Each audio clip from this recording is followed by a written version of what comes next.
Мы со студентами первого курса исторического факультета в рамках археологической практики, обязательной археологической практики, которая предусмотрена учебным планом, находимся на Сухумской крепости. Сухумская крепость вообще является хорошим полигоном для студентов, особенно первокурсников, потому что здесь представлены различные слои, начиная с античности, заканчивая здесь присутствием уже в XIX веке русского гарнизона. Вообще, эта Сухумская крепость является базой для археологической практики.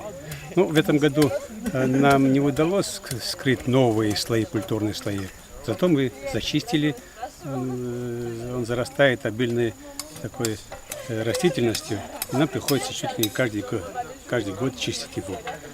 И в этом году мы, я думаю, зачистим, и если удастся нам, и какие-то консервационные работы провести. Какие-то стены сползают, надо закрепить их. Я думаю, что нам это удастся, и это задача этого года.